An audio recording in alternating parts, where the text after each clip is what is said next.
for that. All right. How's the audio? Can you guys hear me all right?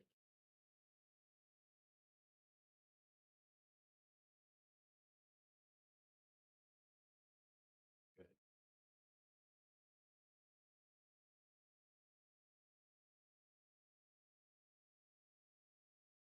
All right.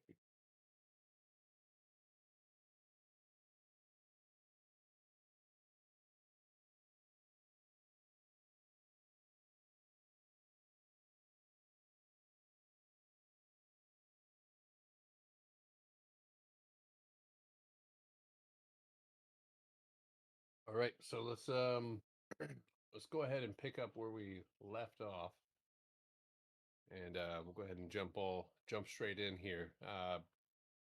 So class work from yesterday obviously kind of encapsulated most of the class, which was good.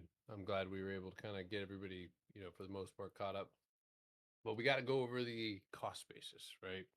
And I know if you've watched me for any time, or for at all, you've definitely heard me talk about cost basis. And this is something that I spotted using two things. I found it via volume profile, and I found it on the 24-hour time frame. And that being said, without the 24-hour time frame, I don't think I ever would. Because, ooh, Jesus. Having a clear picture of what's on the top and what's on the bottom allows you to set a box on it or set that 50% mark in the middle, and almost, clearly a lot of the times you'll see it. Sorry, trying to make sure that this audio is running in the background. So what is it, right? Cost basis is found between buyers and sellers at the 50% mark, right? This is where buyers and sellers decide if they like the price. So if you bounce off support and clear cost basis, you will go to resistance, right? And vice versa. And a lot of the times, uh, you can actually move into lower time frames and you can spot this building, right? You can see where it clears the 50% mark and it will pop up really quickly up to the highs. Um, but this is almost like an exchanging of hands, right? Where buyers and sellers clash. You would assume, right, if buyers control the top and sellers control, or buyers control the bottom and sellers control the top, that you would assume the median, right, the middle ground is their battleground. And so this is where the volume accumulates or builds. And the rule, right, and this is again through observation, new lows and new highs. Cost base is broken after reclaiming a box above or below will lead to a new low or a new high. Our job is to find that next target on 24-hour higher time frames. And that is literally once you spot the box, once the floor is secured, your eye should be looking up, right? Or if you're dropped down into the top of a box, kind of like that Q example we went over last night, um, and clear cost basis or gap down below it, you you're going to find yourself looking for a new low. You'll also find that a lot of strong reversals happen off of this mark. And I think this morning I actually remember saying this. Was it this morning? I think it was. It was down really, really, really far on the lower time frames. But I wanted to show, let's see if I can find that. If I can, that's all right. But if you were watching this morning, or if you go back on YouTube, you'd be able to spot that pretty clearly. But it was even on the lowest time frame, and we were able to spot this just in real time, mark out our box. A lot of price action happened today, so yeah, I don't think I see it. All right, well, anyway, and this is again 24-hour time frame to the weekly time frame to the 1 minute to the 30 second. If you find structure, even if it's a range, right? It's the volume is typically going to be concentrated at that 50%. And cost basis is, of course, a study of volume profile. With the structure of a box, the higher time frame is or Yeah, with a structure or a box, the higher time frame is found at the 50% mark, right? And this is also true for lower time frames. Obviously the focus is always on higher time frames, but when moving through cost basis after reclaiming or falling back into volume at the mark is used to bounce or push the stock further. So, and you'll hear me talk about this, if the volume is concentrated at the 50% mark and you push that volume out of the way, you're now utilizing it, right? That is your stronghold. It's a stronghold for buyers, it's a stronghold for sellers. So when you come back to it, right, that's what has to break in order for you to keep falling. Um, and same thing downside, right? And you can think about it, uh, breaking that cost basis mark where a lot of volume is concentrated, triggers stop losses, and then the floor is, not as useful when all of that overhead pressure comes crashing down on you.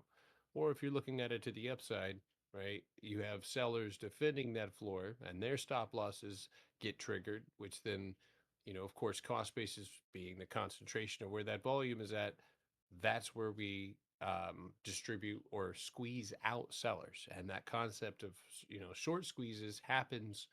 I mean, it happens all the time, right? In smaller values or smaller concentration every day. So now this is something you're going to want to remember. Open above, right? Or within a box, it is where buyers or sellers either push or hold, therefore receiving the highest influx of volume. Typically, orders will sit at this mark. Same thing. Now, one of the rules that I have, and we'll go over this again in a different way, but for gapping up and gapping down, right, especially in reference to clear boxes, but if you open above cost basis, going to the upside, so the floor has been reclaimed and you gap up, or even you gap up over the floor to cost basis, immediate resistance push, and a lot of the times, obviously, new high. Open below cost basis after falling, right? Immediate trip to support. Open at resistance, right? And this is just where maybe you have a box above and you open directly below the floor. The first move will be down. So anytime you open up, right, and even if that means there's a retest off of a gap or something that you gapped over, you're going to see that immediate push down. And then if you open at support, right, whether gapping up or gapping down, the first move is going to be to cost basis. And this is again, within the box, but and this is also, again, the same rules apply when you're moving through empty space. If you gap up to the bottom of a floor after, and you see that at market open, there's a good chance you're going to pull back, right? If you gap down to a floor that's been hit 3 times, like we see on the, if we are looking at the cues or something, right, where we have a not necessarily a bot. Well, I mean, it is kind of a box, but where we have this floor around the 582 area. This has obviously been a place where prices repeatedly, right, bounce. So if it's the third time in the trip there, and you were to somehow, right, gap down, Lord willing, um, that's where you would see an immediate bounce, right? They might wick it down, but typically you're going to see buyers take over immediately, and a lot of the times maybe a little bit of chop. And so cost basis again, if you can find, you don't have to worry about finding it, right? When you have the box with that middle line, because if you can spot the top and the bottom, then you've located cost basis. All right. Now, again, talking about it or focusing on it from a seller's perspective, right? You are the seller. You borrow shares at a higher price, and you, along with your homies, push price down, right? You're able to push price quickly to the downside. Now that leaves orders behind. That doesn't leave a lot of structure for you to test. And so price, again, and it's interesting how shorts work because you'll see price move down and it's typically the bigger order, right? Or those buy orders. But a lot of times, even other short sellers will squeeze you out because when they take profit at the bottom, you'll still see price reflect that. Again, I'm talking about large size. but that'll actually get the ball rolling in the opposite direction. But if you're a seller, right, and obviously through here, this is probably pretty scary. But when you have a box or a floor to defend and your orders are sitting here, right, and your volume in order to make sure that price doesn't pass, right, and that again, the highest volume is there. This leaves the top, right, just where you were filling, but the stop loss is down on the floor and at cost basis. And of course, with sellers, if you're putting yourself in their shoes, it's going to spur a snowball effect of sellers covering their shorts. And this is something that, kind of reminds me of Meta, where, for a successful seller, right, you did your job, right? You did your job. And we're just going to encapsulate all of this, right? But as a seller, you accumulated, you kept that top secured, you pushed, lost the floor, and you filled empty space, right, to a T. The volume, right, strong enough to consolidate here at that six, and it's a psychological number, right? Again, you'll even see this phenomenon on that lower time frame. Not everybody sees this, guys, and this is where you have to kind of remember that there are people who are not super duper smart, not, and they're just throwing money at the market. Um, yeah, so when you're covering your shorts, and again, just to explain this, I literally, right, I would borrow shares at 627, and then on the open, right, I would buy them back, or yeah, buy them back at 604, and you collect the difference. If it bends your brain, it's because it's just another way for rich people to extract value out of any sort of movement, right?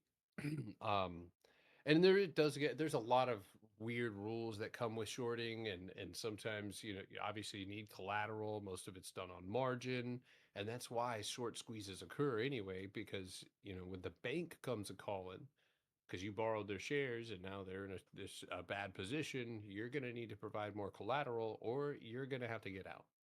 And of course, this happens every day, all the time. So, but even if you're looking at it, right, from uh, the perspective of, price opens up after closing, again, it's the one of the first green candles here. But if you're a seller, right, this sort of pop up, and there's people who are, again, with these wicks to the downside, you're going to see sellers trying to push this down. And it's this sort of price action pushing up or squeezing them out. And then, of course, this phenomenon happens through that weekly box, right? And the movement outside of it is wild. That's a weekly range. And so by pushing down, right, if you have the majority of your selling volume here, or you're short here, or you're short off the top, this is going to trigger a bunch of people covering their shorts, right? And the price move off of that is incredible. A weekly box will do that.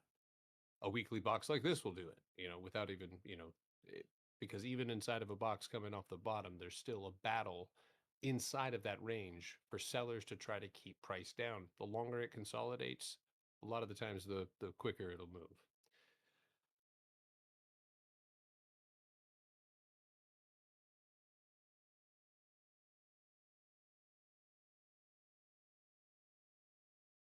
All right. Now, from a buyer's perspective, right? And again, this is where um, cost basis, again, being the concentration of where your volume is at. Oh, hold on one second.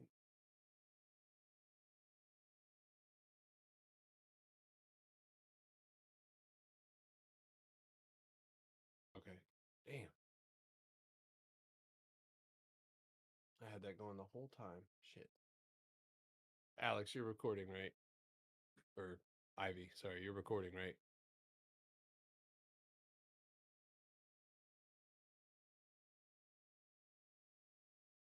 Okay. Just making sure.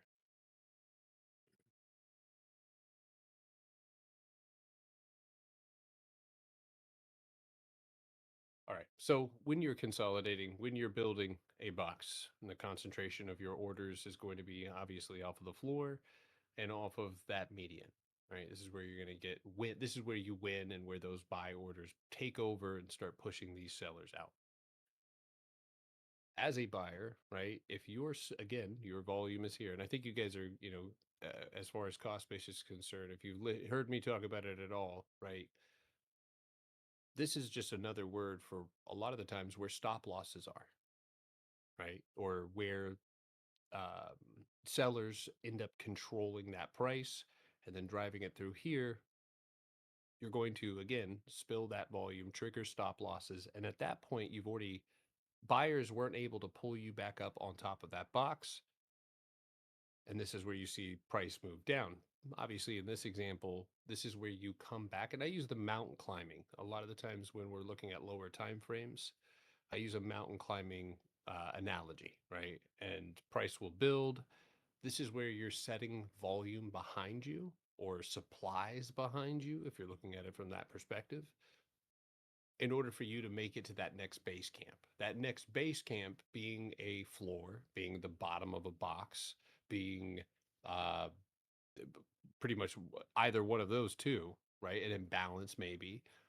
But in order to make that trip, right, we need to set behind volume. And so when you're moving to the upside, and you run short, right? Or say you even take off and conditions aren't right, you'll come back, like in this example, and you'll retest that. And a lot of the times it's just good tension to do that, to pop out, pull back, grab more volume. Hmm. And again, people are stupid and they see one red candle and they want to go short. This is, I even forget how often this happens. In order for us to, again, keep going, we need to see price settle on a floor that's directly up above us.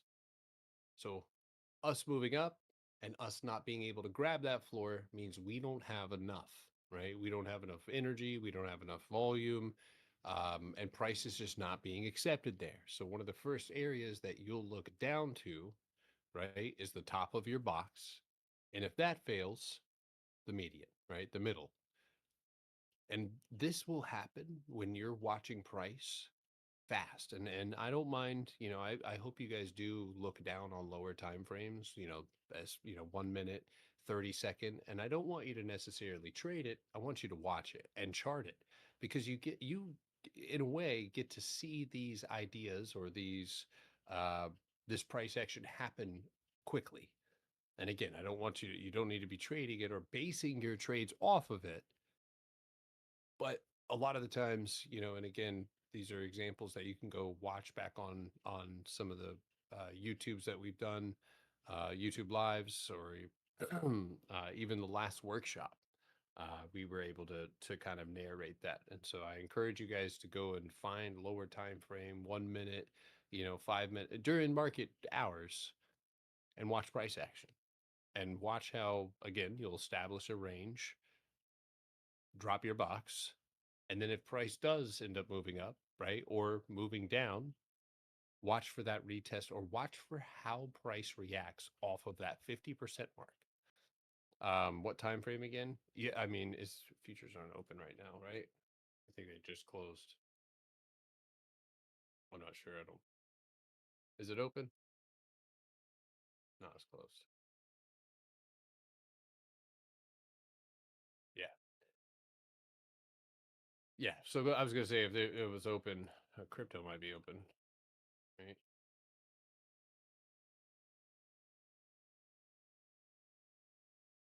Yeah, crypto's open.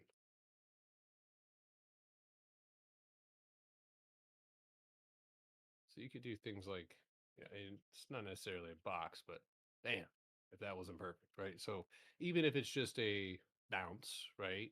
We just want to watch and see how price reacts or how it tries to pull itself up and close when you build those lower time frame boxes.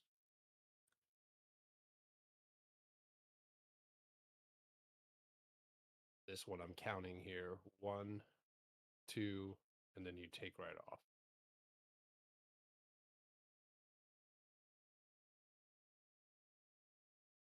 30-second is when you start to get a little bit more obscure. Thing actually, yeah, 45-second is kind of the sweet spot. When you get down here, things get really weird. Not to say that the same thing isn't true, and I haven't seen it work the same way on the lower time frames, but that's where it's just you're gonna fry your brain. You say go back to NQ 1 second. NQ's not open. This is. I mean, I don't even know if I've ever done that, but I would assume that price does the exact same thing, but then it just looks like a bunch of spider web. It's crazy looking at the lower time frame like that.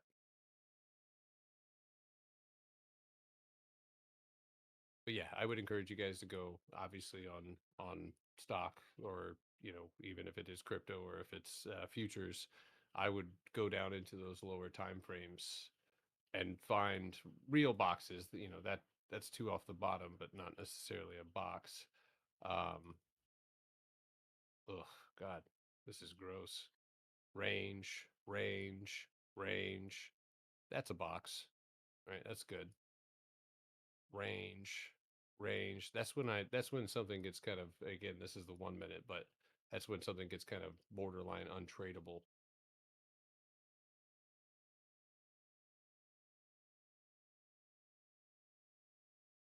Yeah, last time we did, I think we were on the cost basis class and we were doing futures.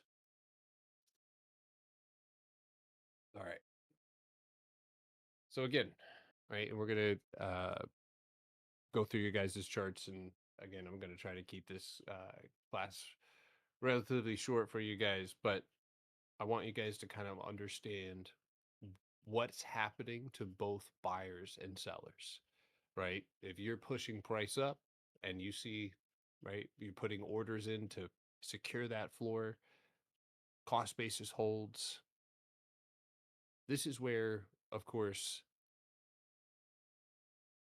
kind of think of it like this, right? When all of your homie, like all the whole squad has been wiped out, right?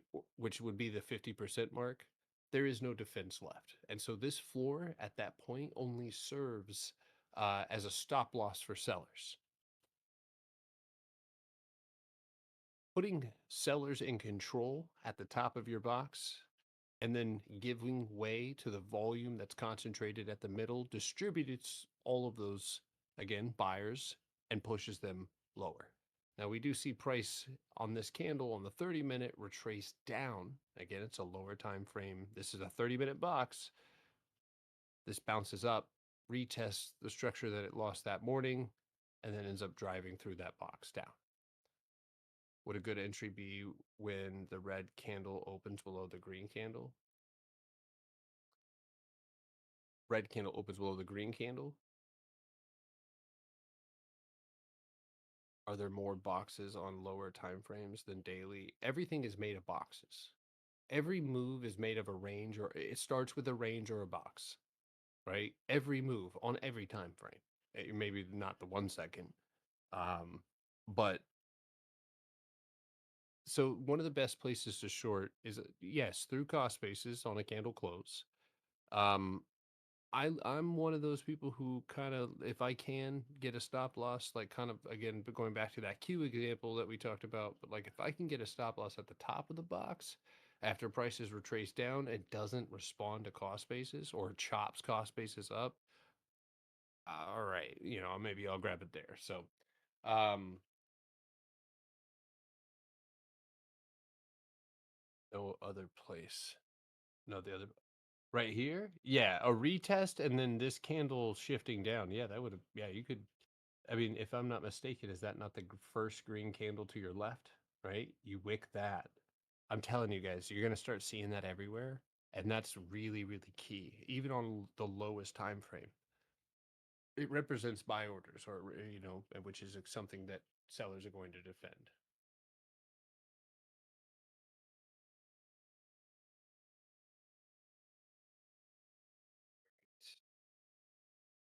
Now, this same thing, this same phenomenon, right, can be triggered on the daily time frame, right?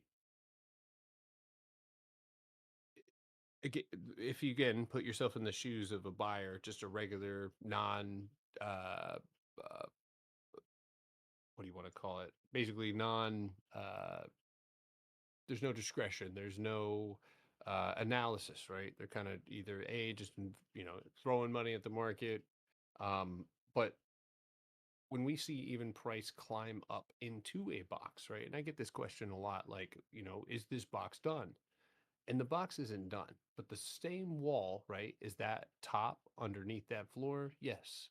Right? Are you pushing off of that? Of course. And so you're triggering, right? When you break these areas that are concentrated, and let me also explain this. Institutions create boxes. All right, let me make that clear. What they do is literally set orders on either side, and then they let the volume build in between. So when your grandma hands, one of these, retirement investment firms or whatever, they set their orders, right? The bigger ones, they're setting their orders, they're building these boxes. And so oftentimes, right, and even, retail is included in this, of course, just making their own investments. But you start just triggering stop losses. You create a snowball effect when you distribute the concentration of volume. Or I know through backtesting order blocks that with age are harder to break. Does that somewhat apply to Potter box? Are the boxes harder to break that have been spent? Yes. There's usually going to be something like if you actually look at right here, you kind of what you actually are retesting is this structure, right? This is what you had to break to get here, and this is your first time coming down through it. So the same levels are going to react, right? The same levels, the same way that they reacted here. Now, at that point, you would not focus. That box is done, right? One rip through, and then when we're breaking out of a Potter box, right, we don't want to come back and retest it. We don't want to come back and punch down through the box, right? So um in the same way, you could take a year, go somewhere, go really really high, and then drop it down, and that skeleton still remains, right? So, like Nike is buried under boxes that hit at all-time highs. It's almost like Nike is buried under boxes that hit at all-time highs. It's almost impossible. Are you talking about just to chart it, or just for it to move through it? Nike is on the list of. I do not think I looked at it earlier.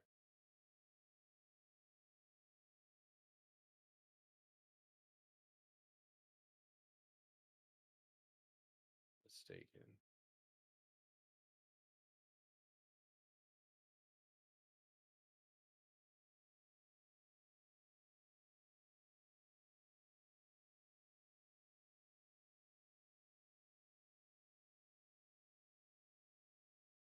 Dog water. Yeah, dog water. So this is, I mean, the period end of story, right? I don't know if this is what you're referencing, right? But there is there's no wide open spaces. Like the chicks. I need wide open spaces, and this, maybe on a lower time frame. But yeah, being buried underneath so many, and in reference to the old ones, yeah, there's so much price action wrapped around what was or what we have worked through. Like obviously your focus would be on this range over that box, right? Because that this range built around losing it. So it's best to focus, again, that's old as dirt. So we don't need to focus on that. If I was focusing on Nike right here, right? The focus would be there, the focus would be here, and the focus would be up there, right? Anything else would be, above and into this area. So how far back is too far back? There's no limit. What was it? Intel? I can't remember if it was Intel. Yeah, it was March of 2021. And I believe we hit the same exact sell wall as we did back in 2020, right? six damn years ago. Um, I've seen it on, what is it? Citigroup.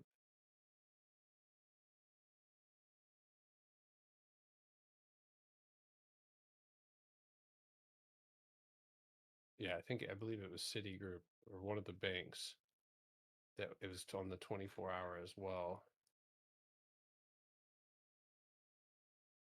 Same floor. Everything started getting nasty up in this area. I think I started letting people out from damn 2008.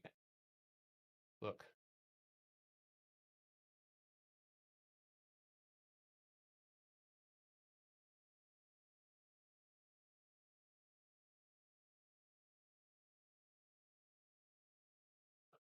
Windows Shift S. What are you talking about? Let's see. Order blocks.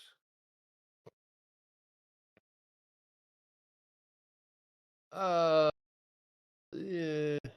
I don't know if I just wouldn't trade Nike, period, because it's hot dog water on the chart. So, I mean, if we both are seeing it two different ways, yeah. I mean, I couldn't agree more.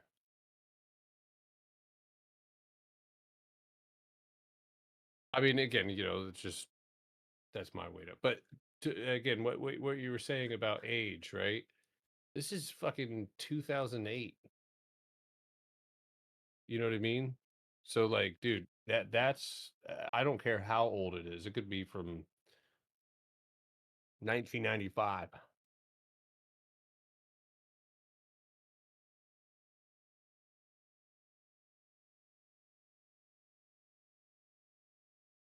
Yeah. Well, when you start reaching '08 levels, yeah, those things got empty space. Look at that. Potter boxes in '07.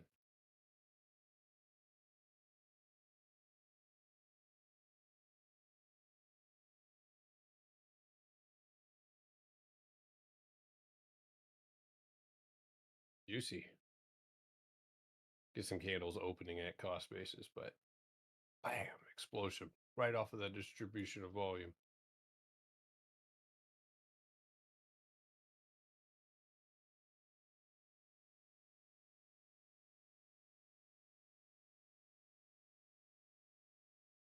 Can't tell if the floor is off that or that. There's more wicks there. Yeah.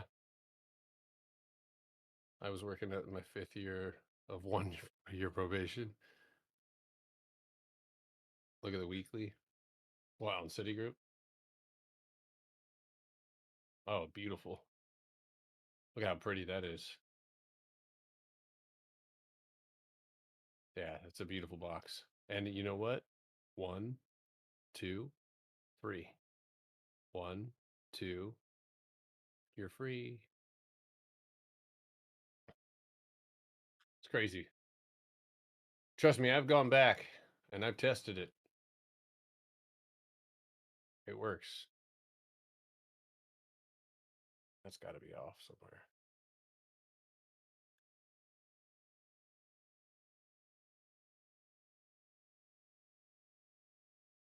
That's probably just too damn big. You said GLW fell through empty space today. According. Yeah, I believe I saw somebody say that. I know they asked me about it. Oh, that's a punch down right there. Yep.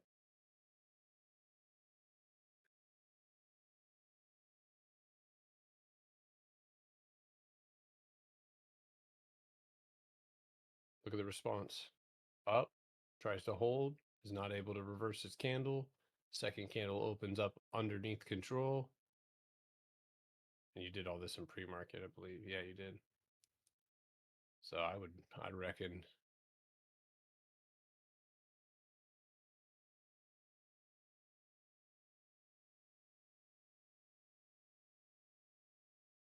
yeah, probably got a little bit more left in it. Are two candles closed back to back on the bottom of a box counted as 2 points of contact or one? In one session, one. I typically give it one.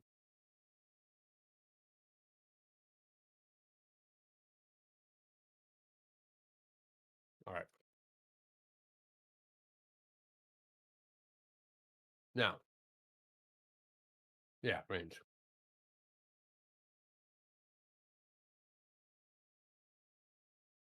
To extend all the way right, you just click on your box right here.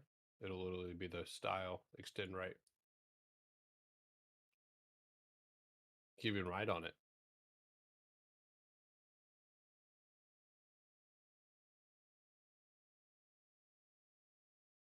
You can even set alerts on it. Exiting, inside, outside. You know what? I'm going to ask him tonight if he will make it so that you can set an alert at the 50% mark. I'm going to ask him right now, actually. Hold on. Steph. There he is.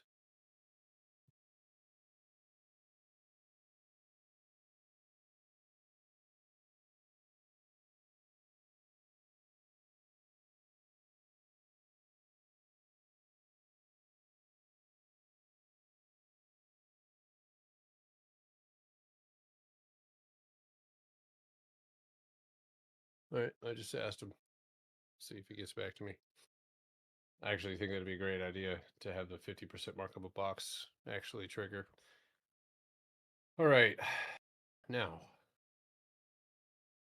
this one, obviously, you've heard me kind of point it out a few times. You've probably seen it yourself. This is one of the keys to being able to tell that price is getting close to breaking, right? And this is, again, uh, part of riding the waves. Personally, I don't like trading inside of boxes. I like the result of what happens after. So it doesn't always have to be a punchback, right? It can just be a break of that whole range. If there's no empty or no resistance above or below, right, that opens up the ability to pick a target, right? This works best on higher time frames.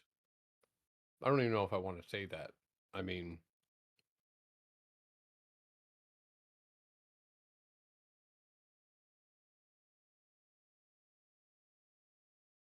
3 times.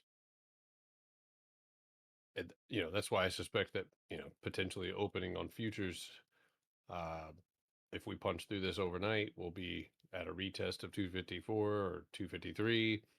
Um, but three is the magic number for me. I mean, I could probably, let's see. Uh, that's the first pop up that you pop down. So that's 1, 2, 3, 1, 2, 3. So what this does, right, is this is where you start to be able to pick out where that tension is getting close to breaking. And on the 3 minute, I mean, the same thing applies, especially if it's clear, right? And that's the main thing is it if it's not clear, then no, right? If it's that's a range. I mean, look at the 3 wicks. 1, 2, 3. And I can give you, again, countless examples on 24-hour time frames of the same phenomenon.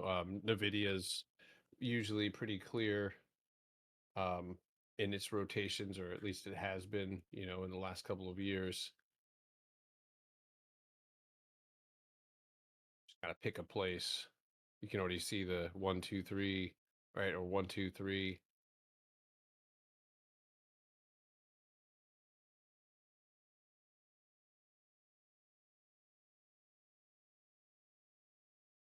That's interesting. You actually get a little bit extra. 1, 2, 3. I'm not sure exactly what that was, but so you get 3 wicks out besides that one, but you get 4 rejections off the top, and then you can only get 2 bounces. This bounce wasn't able to go and recover anything, and you flush down.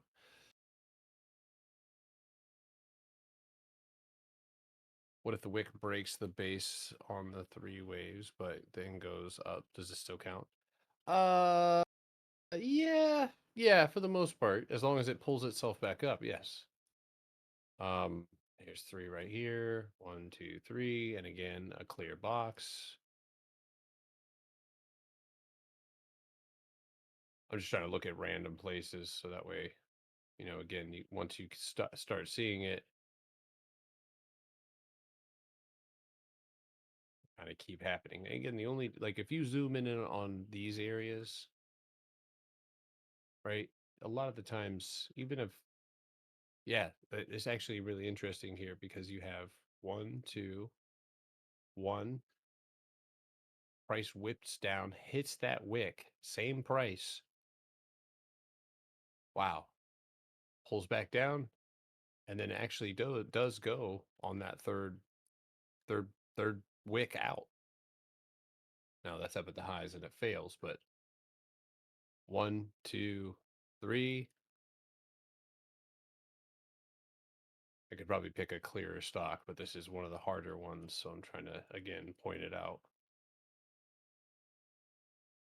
What's your opinion on waiting for a retest before pulling the trigger? Higher time frames, yeah. A lot of people, yes. If I can get it coming out of the box, obviously I can pick the appropriate expiration. Oh, well, son of a bitch. Right. 1, 2, 3. 1, 2, 3. You break. There's your retest right there. Interesting enough, right? You got a candle, and it's not like you didn't have a resistance overhead, but yeah, you get the 1, 2, 3, 1, 2, 3, and then it's going to start moving, right? That's the main point here is we're looking for tension to build. 1, 2, 3, 1, 2, and like you said, right, we get that little wick out, but it pulls back in. Count that as a third. So the candle closes same area, no punchback. Tension breaks. So the point here is you can use this on any time frame, right? Preferably the higher ones to keep yourself out of chop zones and then be on the right side or yeah, be on the right side of when that breaks. And you can do that obviously by counting which one happens first. One of the things I was hoping for on IWM was that it would break that third low. Obviously it didn't. Wow. MU's right up in there. You get 1, 2, 3, pop up, retest, fade back down. 3, look at this shit, ridiculous. And this is a range. 1, 2, 3, you build, climb. So again, it's a tool for being able to know when something moves. And one of the things I teach people is you got to be able to ride the waves. You got to know when to step back. And I watch people's P&L look like the damn chart, except for when it goes sideways, they go down. One of the reasons I mean, and I know that Amazon worked out, but when people started asking me about Amazon, I believe that they were trading, or was this?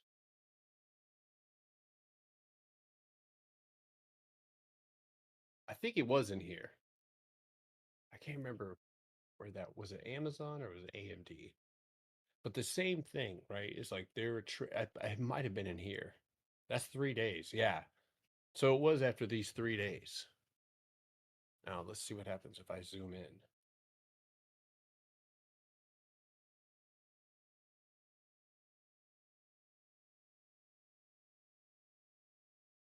One, two, three. The floor is unclear, but I think this will clear it up. You dip down, stop here, pull back. What do you hold? This is tough. You hold the floor. And you get that 50% punch back, and price moves up and out. That being, again, that fourth time. Well, throw some other stocks out here for me, guys. Let's see if we can't. I just want to run through a few more examples. And again, a lot of the times, if you come to the charts and it doesn't do that or it's not clear, right? It's probably not for you. Apple, well, that one's pretty clear. Yeah, one, two, one, two. I guess here's that wick up and out. One, two, three. So yeah, that is the third break to the downside. One, two, one, two, three. Small range. One, two, one, two, three. Obviously, that's your third.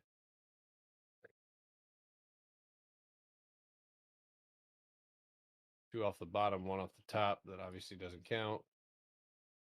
Here, three. So just as a gauge, right, to be able to say that something's gonna move, when you see these three wicks, and again, 2 hour or 24,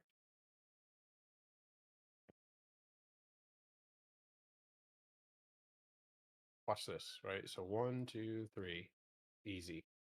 Then it gets crazy, right? And it's consolidation, like really, really tight inside of that 50% mark in this whole range. We're climbing down to the floor for a fourth attempt. And it's kind of actually, it's wild what this thing does. If I'm not mistaken. Yeah, it wicks you out 3 or 4 times, rejecting off of this range. So again, you actually do technically make a new high, but you fail to grab onto a floor that's up above you. Hint, hint. I don't trade punchbacks into boxes unless I get a candle close through structure. Typically, you're not going to rip through structure, you're going to close on it. But it builds itself a little box here. One, two, three. One, two, three. You dip, touch here. You more than likely build a box on that cost basis mark and then rip through. Was that earnings? Yeah. So you left a gap and then immediately went and filled it. Is your stop loss a tap on the floor or ceiling or candle close on either one? Is my stop loss a tap on the floor going short or in reference to what? You said MU is on its third tap? Yeah, we talked about that one, didn't we? Yeah, this is, you yeah, you might be able to call this one the second one.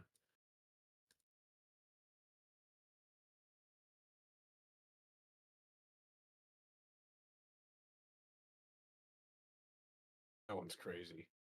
That's where MU went into a week. I think it was more than a weekly. It was like a monthly box, which breaks all the rules down on the lower time frame. But man, if that's not accumulation and distribution, my God, nuts, nuts. We watched all that happen. A lot of people actually, man, I used to trade the crap out of MU. It made me a lot of money. So one of the greats. Just a general question, not pertaining whether you're taking puts or calls, ceiling for calls, floors. So no, I mean, yeah, I mean, yes, if I can catch a retest off of a floor, right, short. So, looking at this time frame here. So if you break this, right, depending on what's directly underneath me and how far that is, like something like this, man, something like this, I'm gonna be honest with you, something like this, I wouldn't even just be saying, yes, I need a candle close there, but I'd also be trying to see what's above, right? And what needs to be retested. Because there are times where if I can see, let me give you another clue here, right? So for like IWM, I'm fairly certain we're going to see continuation to downside, but there's also levels here, right, and here that are liable to retest in a massive breakdown like we just saw in IWM, which I think is front running kind of in a way. But if we look down on the lower time frame, right, I can play this out in my mind in a way, right? I can say, well, One, two, three. So let's say futures opens up and they're right here. It's a good chance you're probably, if you don't fall, right, you're kind of probably gonna end up moving up. So these two levels, right? And again, my mind is short. I'm still short. So if I can get this empty space filled, and this is the trick here. How does it need to rip, guys? How does it need to rip? If you're a veteran, don't answer. If you're new, answer. How does it need to rip?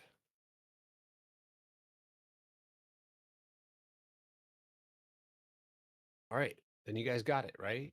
So if it rips fast and goes to a 24-hour or higher time frame retest level, what do we think the result's likely going to be? If you build nothing and you rip too fast, now what do we get to do, right? We don't get to, it's not like we're going to guess. If price settles on the floor, then it has more to grab. So if we end up popping up, right? Retesting and then popping up, at that point, or if you're able to grab hold of this floor, then you get this. And then at that point, right, we get to a lot of the times gauge. It's not, there's never a moment where you're going to just be blind, right? In empty space, it can get a little freaky because there's nothing to the left of you, but you can look at what's below, what you're building. And the only time it gets freakier is when price is ripping so fast, like on KSS or something like that, where you're just like, again, which is not, doesn't happen often. Um, so yeah, I could utilize the box that we're, and then again, right? Now I want continuation. So if I can explore a potential short in here, right, in that area, I have a box to potentially punch down through. So price, it'd be kind of sick actually if you gapped up, right? If you gapped up above this box, hit this, oh my God, delicious, right? Because that's where we could look for the box that we built at the end of the day. I always want to be yes, a gap down would be cool, but I would love to be able to set up a plan, right? And so I want don't, there's a lot of times where people approach a chart and it's like you come to a conclusion on the 24-hour. It's like, don't stop there. Map that trade thoroughly, you know, where it is clearest. And this is the 15-minute, but this 15-minute is in reference to what? How am I supposed to trade this candle? Right? What am I supposed to, I could probably again point out some retest levels of levels that we dropped underneath, like this one.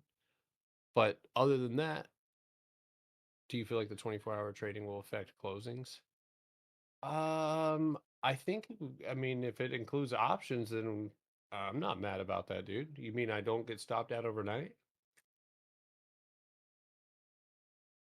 You mean I don't have to hedge as much when things are unconfirmed? I can just wait for confirmation. Love it. I don't see anything wrong with, I mean, we might need longer expirations, but no, I actually, yeah, now that I think about it, I don't see how this would negatively affect us at all, besides a loss of maybe liquidity.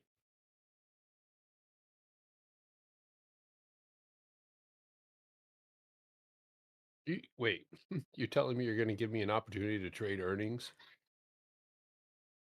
with options? Come on.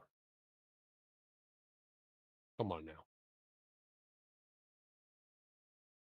I can just make up a number to sell that contract at. All right.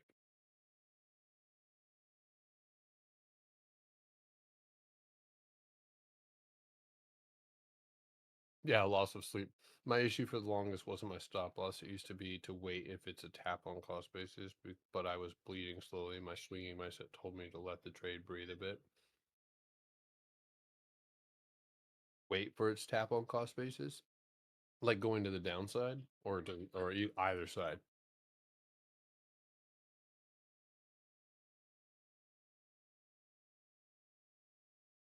So yeah, got you. All right. Now, again, I just showed you guys a couple of brief examples. Um, this theory, right, is not new.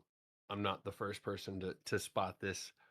Um, I it just became clearer, right, on the 24-hour time frame because the things that you open up in pre-market or tap in after hours, those things are not clear to other people. And so being able to spot this gives me, again, a general idea of when something is reaching its climax as far as tension. And I can start building, right? So let's look at it this way. I can start building a trade plan off or at that point. So you could go and right now start just hunting for boxes that haven't moved, that have clear one, two, threes on either side. You could look at it on the weekly, and this would provide you with the opportunity to front, not necessarily always front run, but to grab a longer expiration and use lower time frame analysis to get yourself into position. What does heavier mean? In reference to like sellers, last bullet, finding a side that is heavier can give you an indicator of the next break. Um, there's more taps, more, more, more build, right? We went over this on IWM, right? And like this is where we split our screen in half.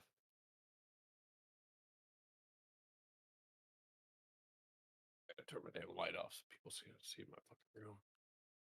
There we go.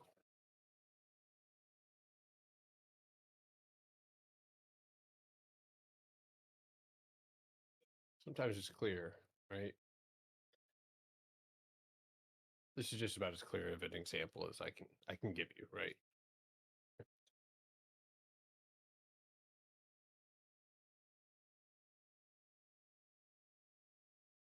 All right.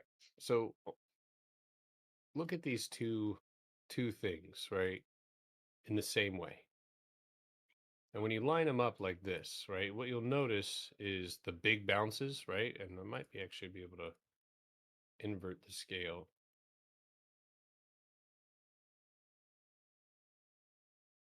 Do you see how the build is on the bottom? And I mean that's about as many taps as I think any human could tolerate. I'd lose my mind trading in there. Nuts. Those are yeah, that's wild. Um, but more taps, more build, right? That's typically the side that's in control.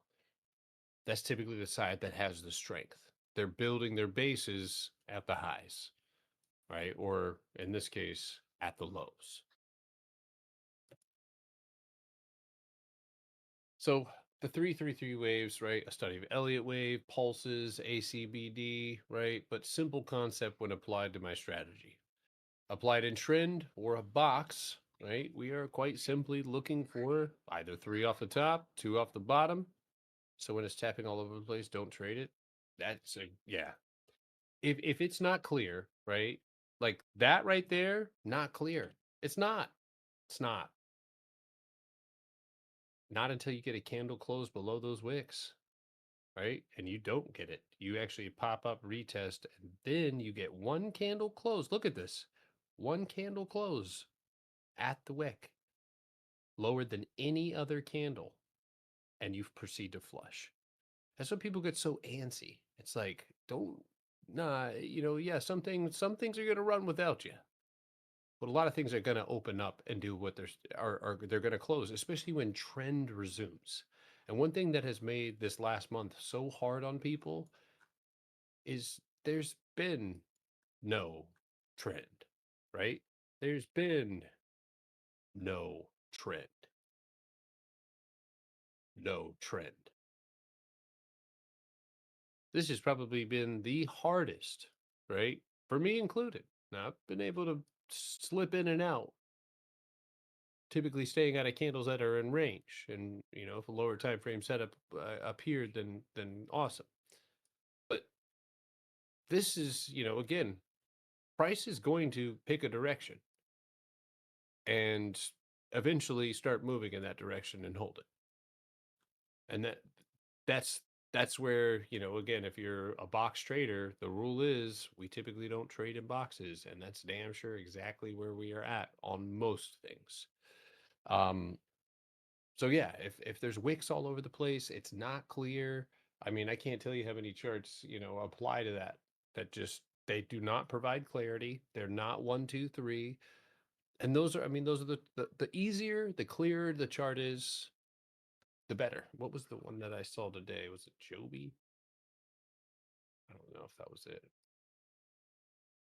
Do you see how clear this is, right? On the bottom, how crystal clear. Like those are that's even though this is definitely the overhead is kind of gross, right? That's actually something that I would trust on a candle close. Very, very clear, right? However, that that's dysfunctional, right? And what most of the time it requires is that you have to go into a lower time frame and actually find something differently. So I've become more and more laid back about trading, right? Where I started, I was like chomping at the bit, and I could not fucking stop myself from using all of my BP. I mean, I was every day. If I had BP, we're trying something, and it's like once I started getting some wins under my belt, and I showed my brain, like there's a better way. I learned to step away when things weren't clear because I mean, and I occasionally am guilty of it still, but it's like, and a lot of the reason is because I show up to the Discord every day, but there are some days where Manny will call me in the morning and we'll talk about it. We'll be like, dude, today's going to be trash. And I'd make sure that I let people know that clearly. But there are days where, I don't, if I know that I'm going to continue to operate within this system and the system works and empty space fills fast and structure breaks after typically three taps on the bottom of the or the top, then I'm waiting for that because everything else is not my strategy.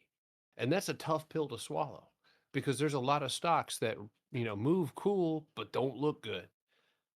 And I can't, justify when I look back at my losses and I'm like, well, that my punchback, or was that the break of structure into empty space, or was that a drop down into the top of a box and punch through? Like the answer is typically no.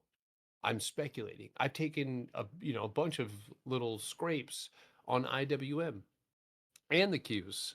I've won some, I've lost some. I've got, more wins on the Qs especially after that big short that I took, but that was after a definitive thing had happened. I was very clear as to why I wanted to short the Qs. All this time, all of this overhead, right? And you finally break out and just proceed to fall back down. You gapped down, retested those wicks, and then again, engulfing candles don't mean shit unless they can break something. And price proceeded to dump 3 days in a row. After your 3 days of extreme ass whoopings for the Bulls, what do you end up having? What do you end up building? Range, which is why I expect that you had to move down, right? So look at it this way. This is all one big range, right? Two off the top, multiple off the bottom. We just got a major move to the downside. And if this range is set to break, it's not coming after a big ass dump like this. It's coming after accumulating, contracting, and that's where we'll see that next expansion, which I believe brings us down to the 580s.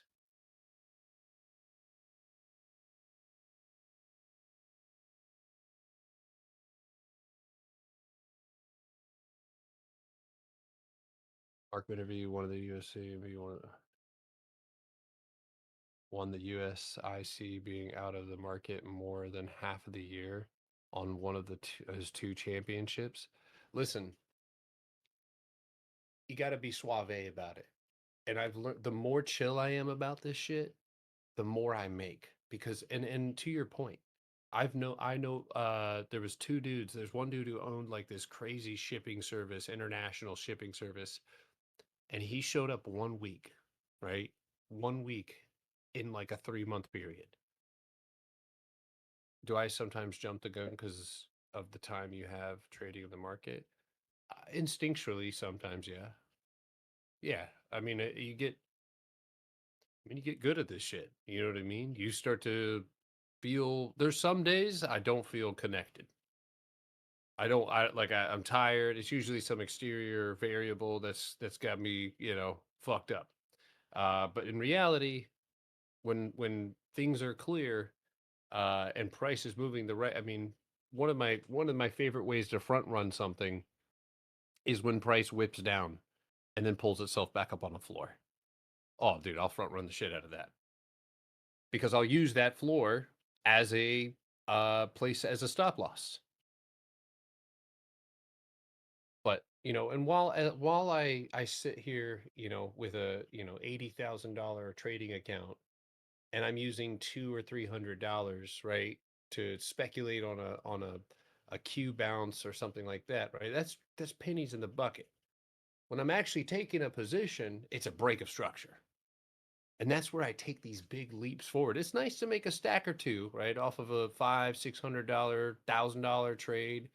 Um, yeah, I put 900. I think it was $964 or something like that in the Qs to the downside. I also made a lot more than that, 10 times that actually. So it's again one of those things where, yeah, time and money, and you have the ability to speculate. But the real money, the risk off, take the trade, those are the ones that make fucking sense. Those are the ones that are clear. Those are meta, right? That's Mara, again going back to that, A plus setup. Um let's say the patient get paid for. Well, listen, I have watched people, and one of the students I was talking about last night, and it kind of, this is actually something that I wanted. When I was down in Miami, you can kind of hear me. I'm stuttering right now because I wish so strongly that I could stop people before they see an ad, before they get an idea of what this is. And what he was just saying, about Mark Minervini, or I can never say his last name, but Minervini, that approach, right, is your mental health is not constantly being eroded away and that's something that I've struggled with myself. Is like you're getting every day you're showing up, and most days those setups aren't there, but the leap forward, the good solid expiration, the good risk. I've watched people take very small amounts to a lot of money.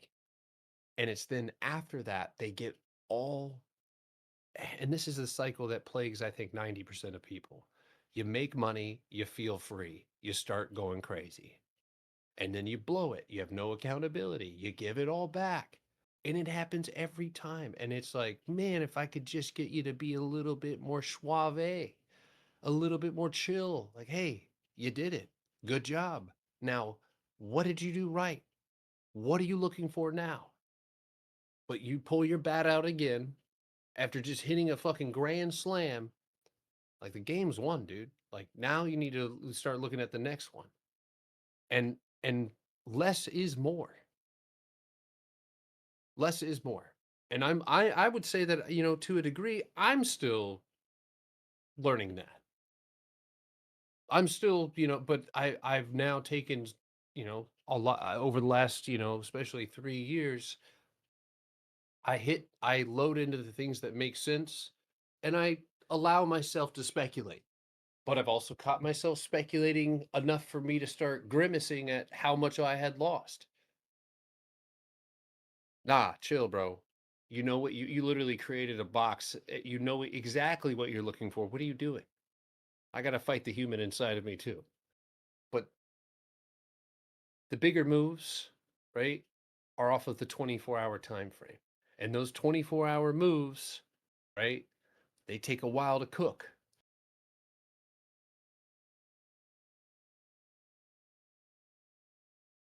Three on that side too. And I like right here. Listen, even though this thing dumps, look at the way it dumps. Small, pish, stupid candles, but also there's no box here. There's hardly a box. I mean, there's a little range right there, but this is disgusting. This is disgusting, right? This is disgusting. That's disgusting. This is disgusting. I'm not trading it, right? If it does not make sense to have, like, we are literally counting cards, right? And that's the way I look at it. But if you keep doing it all, like, you can't do it all the time. I mean, actually, you can. It's a terrible analogy, but but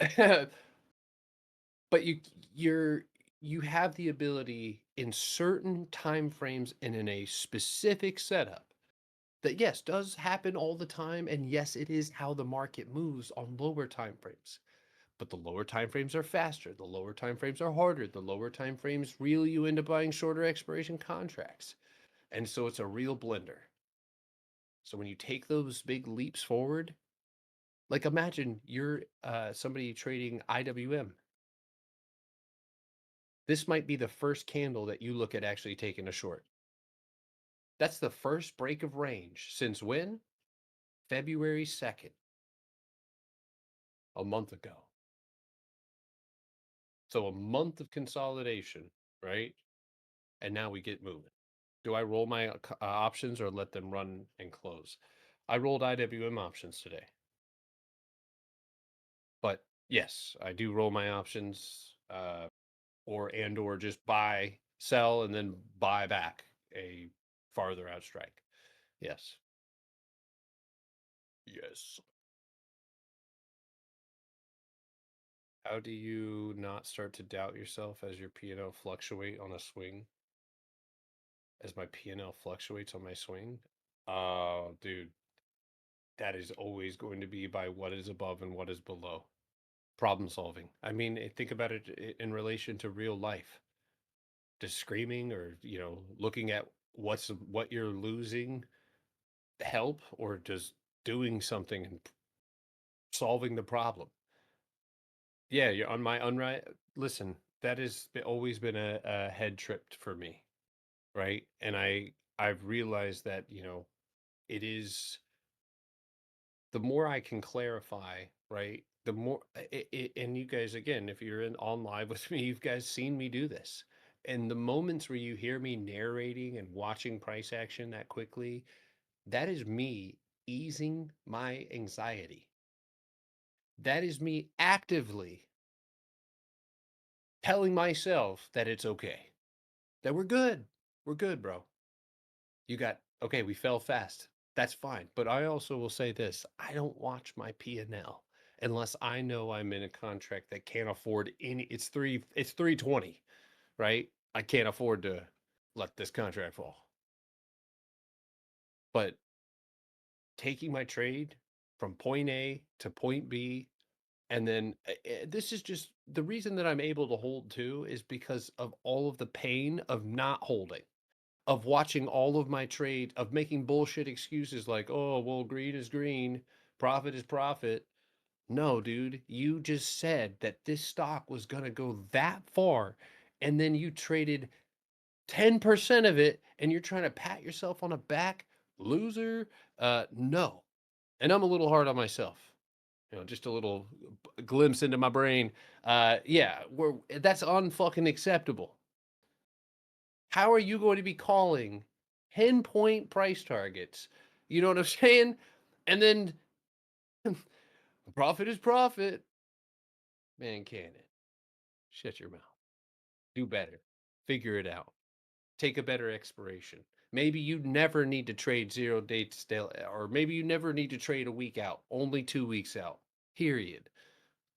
There's one of my students, Robert, who was not doing good for 3 years. Why? He loves to gamble. And he told me that. And I said, this is going to be a problem. And God damn it, it's a problem. It was such a huge problem. Right, exactly, Box Django. But like that's this or him taking short expirations was scratching that itch. Was getting him high, but losing him money. Or he would be back and forth and back and forth. So when he decided to start focusing on the bigger moves, he's a month out or nothing at all. And he's got capital, right? And some of you guys without that or without a lot of starting capital, that's going to be where you have to be strategic. And you do got to work harder, right? But the goal is you get to a point where you don't have to work so hard. I'm Robert. Only take 1 year adding time starting soon. Wait, you're Robert? No, you're not. Wait, you're Robert? No, you're not. Are you my Robert? Are you another Robert?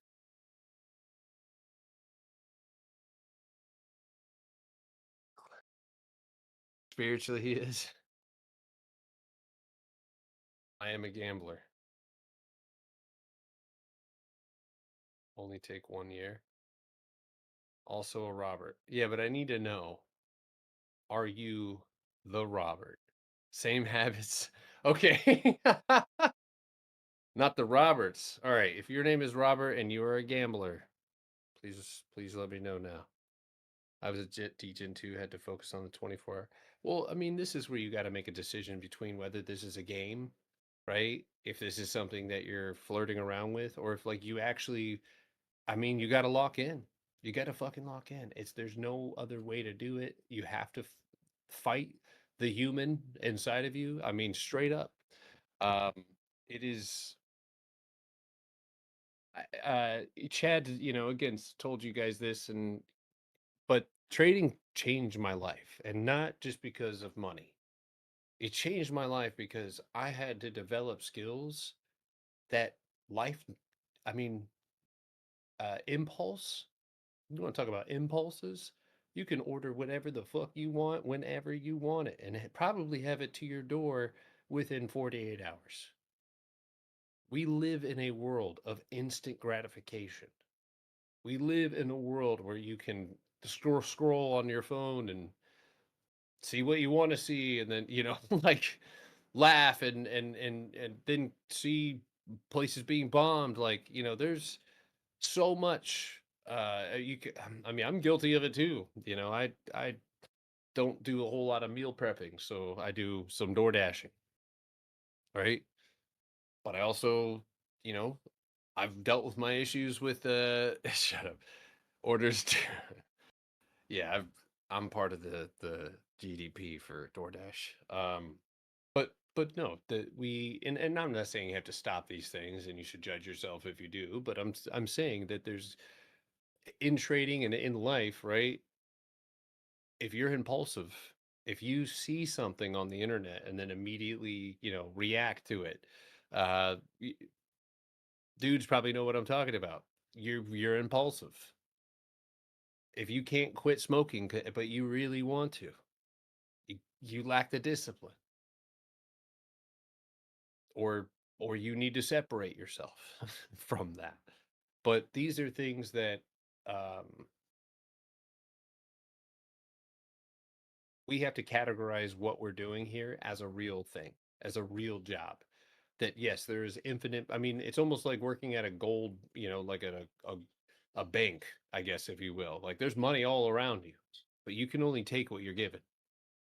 In this case, right, we have the opportunity to choose in some ways, but just because we're in a mechanism that rewards some and takes from others every single day, you know, if we know that this phenomenon is true, right?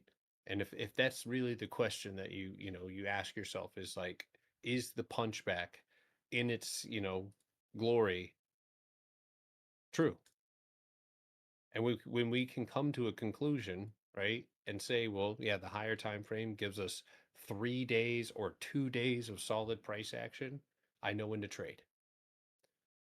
And if that's like an alarm on your phone, if that's a notepad on your desk, being able to focus and say, all right, this is not, right, obviously a 24-hour clear break of a box, then move on. There's too many stocks for you to be getting caught up on shit that doesn't make sense.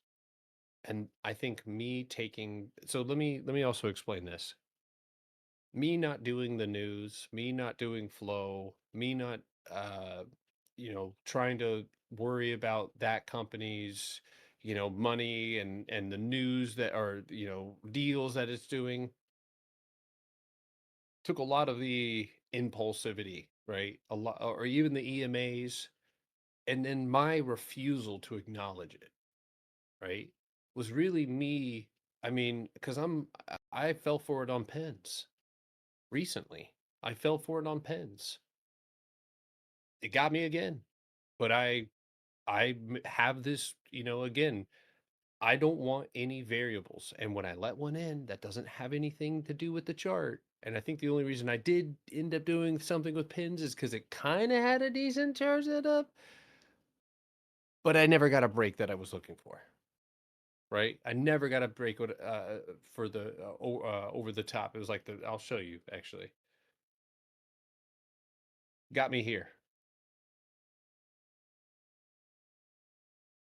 I wanted to break overhead, right? Had a little uptrend. Obviously, this is a lot of the times a bearish thing. One of the reasons that it's bearish is because you're doing all of this, bam, but you don't actually fully hit that buy floor. So you collect a lot of overhead pressure. It got me. Now I was able to hedge myself on this one and barely get out alive. I think I lost only about $600 on this one. Um, but removing the news and focusing on the chart, because I know that that if I go look back and I don't even know why that punchback occurred or that empty space got filled, it's the same thing on every stock. You know what I mean? As long as it's in, the collective of stocks that have daily trading volume, empty space gets filled the same way, boxes get punched through the same way. And so I focus on that being the reason that I get into a trade rather than having some wild, variable or EMA or flow. If that happens to coincide, perfect. But I have found that the news, the flow, all of that is based on the chart. And my one of my theories is they just need a narration. They just need a way to narrate or justify why that happened. I've seen choppy days on the market where price will open up in between two ranges, kind of like, or two boxes, right? Kind of like in here.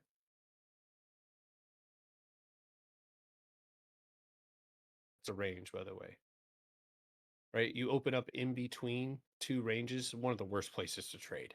One of the worst places to trade. And it will try to fake you in and get you in, but it's like you got to wait for things to start breaking. Um, but I'll wake up and I'll, again, know because we're in a cage that nothing is likely going to happen. And I'll set my alerts and I'll walk away. And at the end of the day, I'll see an article, right, that says traders anticipate meeting minutes tomorrow with Powell, right?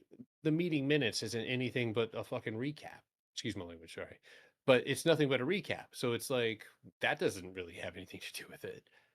But they find a way to narrate it. And I think I caught on to that on Snapchat. They provided liquidity for people. I have a whole thing on a whole video I did on this one. But Motley Fool, I think you guys might have heard me say this before. I had a short theory, and it might still be out there. I might have to find it. But I had a short theory on Snapchat, right? Building a box, it had some empty space underneath it. I thought it could probably reach down into the 53s, maybe even more. In this box, right, off of its let's see, one, two, and then I guess three, right? Three bounces. You get 3, 4 days of rippage. Motley Fool right here releases a article saying that Snapchat is a great long-term hold.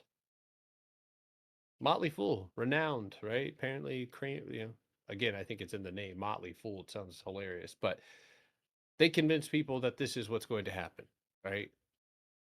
Volume rises, the stock rips, people start talking about it, it's hot, immediate reversal. But they don't give you the dump yet. They let it go back up and they let it test the high, and then it dies. And I watched as their prediction of it for it to go to the hundreds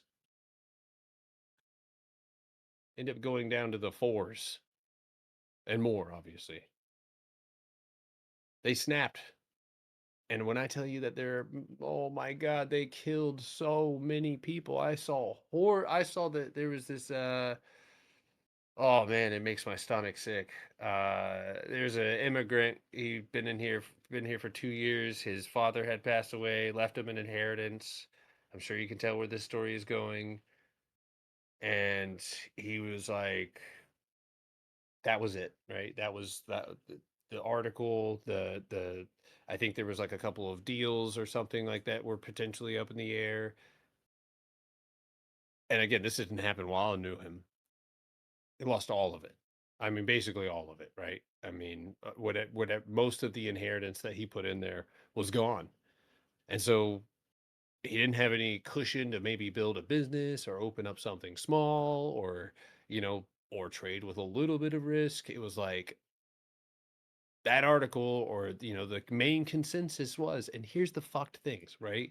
Is he might read that article and say, well, whatever. But then you read that article and then price is ripping. Hold on, they might have been right. What other plan do I have? What other analysis do I have? And this right here is when they grind them down, right? They give you hope and then they kill. It's predatorial. I swear, sometimes it really is. And maybe that's the reason I need to start listening to the news so I can start reversing all of it. But and true. I mean, it's not like it hasn't happened to me. So, all right, I've been without a Zen for 45 minutes. Give me 30 seconds and then we're gonna wrap this up with the channel.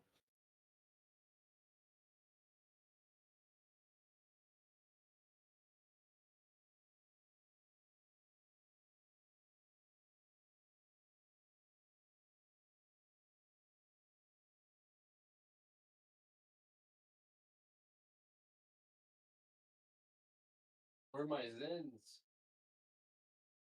I need to go to Zentopia right now, dude. I need to go to Zen City.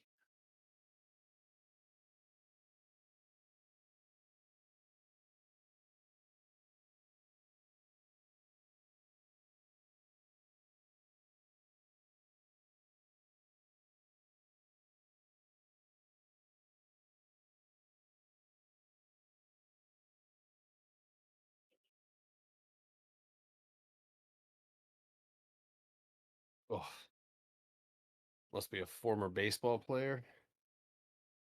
Nope. I don't know what's wrong with me, dude. When I was 6 years old, 6, 7, 8, shit, pretty much my whole life until I figured out that these things were real. I used to take big red gum and stuff it in between my gum, like in basically where people put dip. My stepdad chewed, so I knew what it looked like. But it'd make my eyes water. I was like, damn, that was sick. I knew it was in my DNA or something. And I remember finding the little snus things, the little camel hands. I was born to do it, dude. Yeah, it's better than smoking cigarettes, I guess, but unlike little formaldehyde. Yeah. All right, so let's go ahead and wrap this up. Now, again, I kind of got off topic there, but these are good things that we discussed. What are we pulling out of this? We're pulling out of the fact, or we're pulling away the fact that we have a typical tension meter that tells us when price is likely going to break on higher and lower time frames. This is true. Typically, when you have two off the top or two off the bottom, you can start looking for the move. If there's empty space directly up above that, even better. Now, this same thing applies to channels, right? And in this example here, it's pretty clear. You get one, you get two, you get one, you get two, and the next one is breaking. I have found this to be obviously true, especially on lower time frames, in fact, because lower time frame control exhibits itself a little bit crisper sometimes. So you'll see the one, two, three, and then I believe we had one on our play on Celsius because there was one thing that had us, in the back of our mind looking at the potential for Celsius to not do what it needed to do. And I believe that thing called up. I believe it was, yeah, there. And so up around this resistance, right? We actually started seeing the candles. You'll see them, they kind of tap, tap, right? That's where, a little bit of fear. Find my floor, right? Obviously, expiration on point, and the two levels that are underneath me. But those channels, right? One, two, three, and you're off. So the main point here is that we want to see price move after those three waves. And again, this is something that I was in pins. Yeah, trust me, me too, brother. That hurt. It did. That hurt. You think this is getting ready to move? I said that kind of. I said that like an asshole. I didn't mean to say it like that. I was kind of like breathing out at the same time. That was crazy. Um, you think this is gonna move? That still sounded pretty presumptuous. I think your channel needs to start from here, right? You're cutting. Yeah, this literally has one point of contact, so the channel's way, way off. Um, and then structurally speaking, I don't really. I mean, maybe here, right? In this area is a range, and perhaps over that top, which you do have accurately marked out, which is also simultaneously a floor. Yes, for sure, that could move.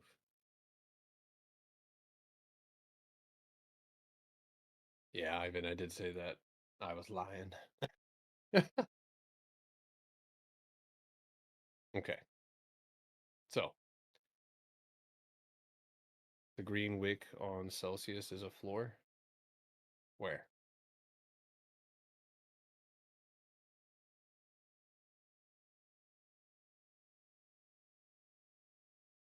That right there? It's also the floor right here, brother.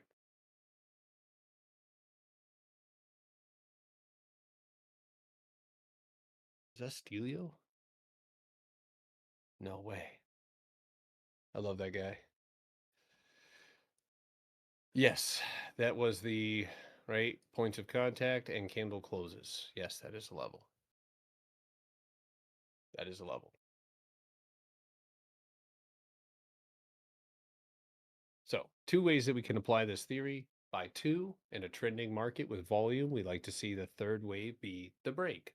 So, two off the bottom, three off the top. This is not trending. This is obviously reversing its trend, but three off the top, two off the bottom, right? Same thing here. One, two, three, and then we get our spill. Pretty damn sure me and Jorge traded this exact setup that I screenshotted right here. Can't remember how long ago that was, but three-way break. So either resistance or support is hit for the third time. Typically, if you hold, bounce, or reject for the third time and move through the 50% mark, you will see continuation in that direction. So use this to your advantage. And again, I'm going to repeat myself. Price takes a while to build on higher time frames, and that's cool. That's fine by me. And there's too many stocks to get caught up in more. And I hope this is, again, if you don't, listen or use my strategy from this point forward, you should use this, because whether you believe this works or not, the three waves on both sides, whether it's a channel and obviously more importantly a box, this is going to be the main predictor for when price is going to break. And if you wait for those and the space above it is empty, or space below it is empty, and the target is clear, that's what you want to focus on. And what you, again, at that point, when all the boxes are checked, you move to the lower time frame and you can start building a trade plan on the lower time frame. So 3 on top, 2 on bottom, down. So yes, typically when you get 3 off the top and then 2 off the bottom, yeah. If you are stuck in a range on a higher time frame, right? No. I believe IWM bounced like 900 times today. It did bounce 3 times here. I might be wrong.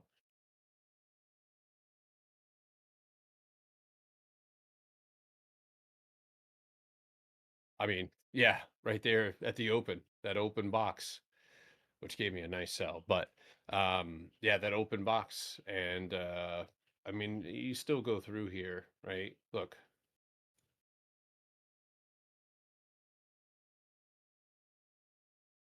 you get 1, 2, 3.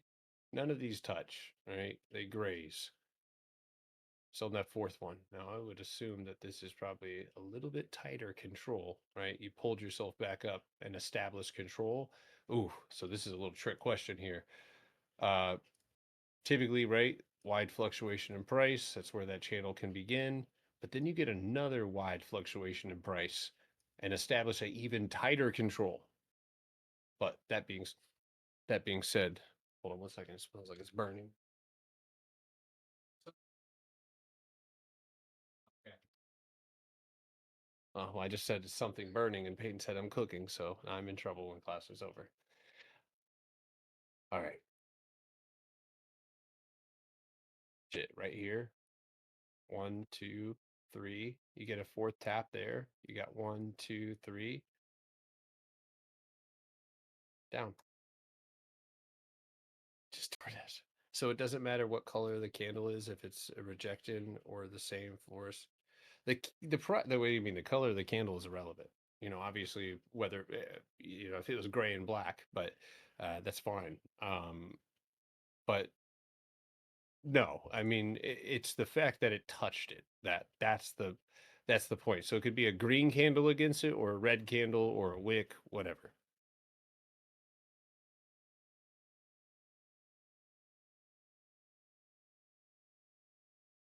720 here.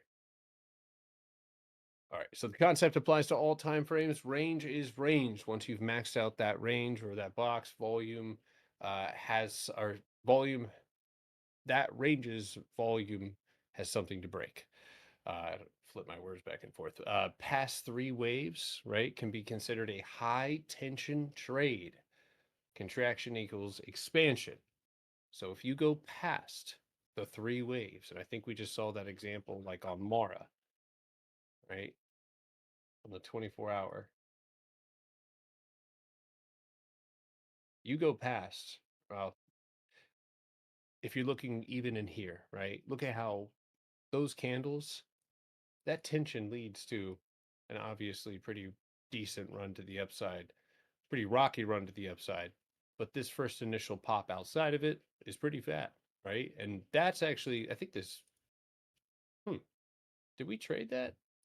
I'm almost positive we traded this bad boy, because there was a beautiful box right there and a beautiful box right there, and that played out. I'm almost positive that we did trade this. This is back in September.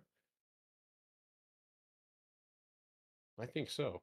Yeah, then this break was synonymous with the or in line. And that's right. We were building in between cost basis and the 50% markup a box. So you get a punch back through here, or break out of the box through cost basis, and then all the way up to the bottom. Yeah, we did. That's right. It did pay well. But damn, how long do you think you had to wait for that sucker? It's easy to just look at it like this, but that's a whole day, like today, and then tomorrow, and then the next day, and the next day, and the next day. Right? So there's a lot of time spent focusing on building a watch list. And then it's kind of interesting because I'll get on live and we'll go through this wave of celebratory plays that we've been in. And people are like, "Can I get in? Can I get in? Can can I get in?" And it's like, man, we sat for a while and waited for this thing to build, you know? So it's like building more of these bigger watch lists, right? Of things that are yet to break or building to the break or have fallen quickly and already have two bounces off the bottom. Like those are good ones to take, or to rather add to your watch list. And I will say something like Mara, it is it we traded it here and I don't think I've touched it. I don't think I've touched it once. That that's that's dog throw up. That's awful. That cat poop.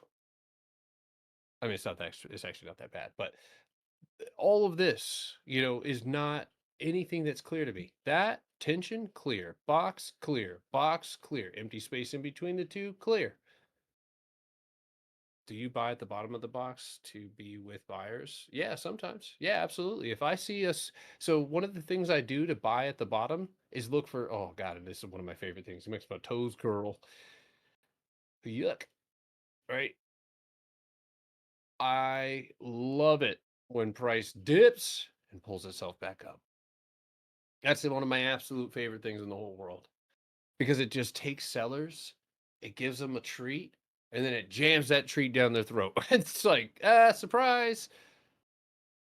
You don't get it, right? You don't get to the sell the fall that you were looking for. And oftentimes this comes off of some sort of structure underneath us. And so when it bounces, I get to gauge whether it's able to grab that floor. And if it is, that's usually money. So yeah, I do buy at the bottom. Um, if something has exhausted itself to reach the bottom, like coming up, like maybe not. Um, I'd rather see price like grab and then retest it. But yeah, yes, absolutely. I will buy at the bottom. Even right here, right? Candle closes red, next day closes green. Like sellers have to get their job done quickly. You'll notice that when they do break down. They got to get their job done quickly. Bam, right? And that means even sinking price down into the top of something. Yeah, get your job done quickly. Because as soon as you find that, typically that first green candle or any sort of floor held, you're cooked. All right.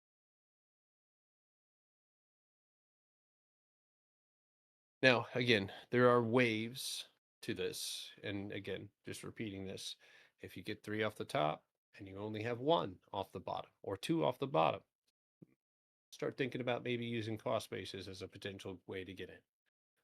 But obviously, that's where you would look at that floor being broken, and that's where you can take advantage of that opportunity.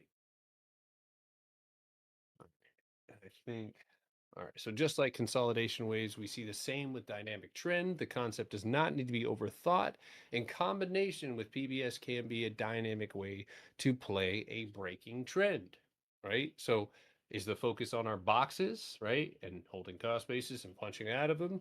Yes. Securing resistance? Yes. So we're still looking horizontally, but in combination with both clear, it can be a great way to spot and identify targets. What was the one that ripped today? This dude, Marvel?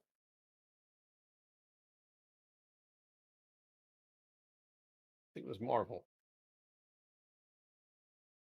Yeah, this one, Marvel has I think even though it's sunk so far back down, if this one can hold, which I mean, this is a formidable overhead resistance, that would be my second target, right? 98.15. And usually what I'll do is I'll start dropping down and I'll confirm. Okay, so we got 96.44, and then cost basis is basically around 99. So you might be able to get all of it, but more than likely, it'll, when I see something like this, you'll build in here and then you'll price in that target. But typically, after a big pop like this, after earnings, now it's chop time. It's trying to build and break. But yeah, so I'll use that. I'm still looking at the overhead resistance. That's the first target. But when I'm looking at second targets or runner targets, a lot of the times that channel will be or come into play.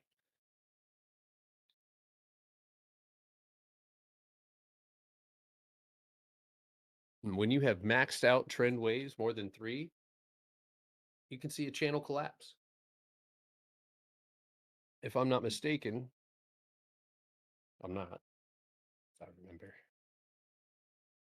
Tesla had a channel fallout, right? And this is actually caused by something that really is an anomaly, right? Unexpected. Where is it at? I think it was here. Yeah, it was there and here. Channel fallout. You lost control.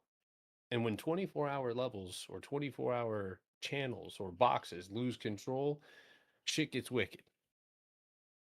Price gets a little bit more erratic. And especially with what you had underneath you,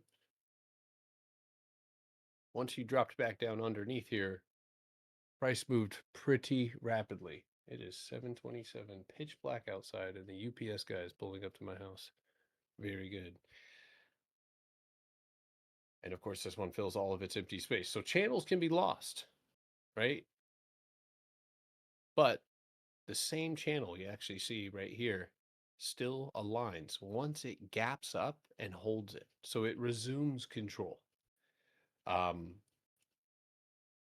so same thing with Celsius, right? Where that channel broke. They're only temporary signs, right, of control. Control is oftentimes lost. And this is a both on the higher and the lower time frames. Man, this is a 3-minute channel. Okay. When you have maxed out trend waves more than 3, you can see a channel collapse, loss of control. This typically shows a loss of major volume or obviously heavy selling, and additionally, a major floor has been lost. So this can be good, right? Let's say you're in an uptrend, but you're pulling back in an uptrend, and you have a floor, right, that aligns with the bottom of that channel. If both are lost, or you lose your floor, or you lose your channel, oftentimes whatever control was established to allow that retest to guide down or glide, right? Because we have the quick pullback and then you kind of build. Maybe you'll build a channel down to that pullback. That control is lost. And this is where you'll typically see uh, that move or that controlled move down lose control. But I want to emphasize this. These are tools that are only available when they're clear, right? The channel is not an essential. It's an extra piece, right? It's an extra uh, tool, if you will, to find confluences. And sometimes those confluences are so perfect and they have helped me nail some really clear trades. Emphasis on clear. If they're not clear, hell no, right? I will quickly try to apply a channel and just as quickly rip it off because it is always going to be the levels that buyers and sellers control that is predominantly going to be the focus. Um, so just want to make sure that's clear. And again, these exist on every single time frame. This is the Netflix daily, right? Punchbacks, floors, everything is still working the way it ought to. Tesla down, right? Same thing over here to my right? 5-minute time frame. Here's another loss of control on the 5. So these are things that when in your brain, I want you to, keep looking. I try to give it. We did it. I want usually the wick points of contact. I try not to cut anything out. If I'm being, yeah, I try not to cut anything out unless it's clearly lost that channel. So if possible, keep it all contained, right? Don't cut the wicks out because if you're doing it on a higher time frame, those wicks mean bodies of candles, and what the channel typically should be applicable all the way down. So, all right. Now, here's where you get to go and start looking for these channels. And this is going to help you refine what you were doing for that first homework, right? Trying to find these channels. There's a couple of key elements to finding a channel. And looking back, definitely should have renamed this, but here we are. So the first part and the most essential is the mouth, right? A large fluctuation in price is usually after a bounce and rejection, right? Bounce up, bounce down. You just created the mouth. Points of contact, right? This is typically, you can see these things. They are clear in the median, right? At the top, at the bottom. Price stays contained. Again, clarity. Upper channel and lower channel, right? You can see the difference, or you can see price responding to both the upper and the bottom parts of those channels. If you have, again, a lack of contact off of one, it might be better to shrink it down or to expand it, or yeah, shrink it down. This is again, and I want you guys to tread lightly with this. I want you guys to focus on this right here, right? That channel, right? You see the top is real smooth like. If I shrink this down, if I pull the top of that channel down and I pull this channel back up, it would apply there perfectly. And a lot of the times those lower time frame channels will actually help me find the bigger one that maybe is not as clear. Um, but what you'll find is that a lot of the times those same channels, right, are just shrunk down smaller and lower. I'm trying to remember which stock this was. Yeah, let me see if I could probably show you an example.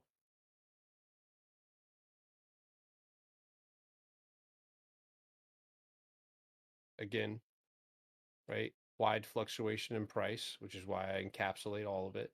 But as I move down, right, and I kind of shrink this down, you'll see price is still adhering, right? Tap, tap, tap.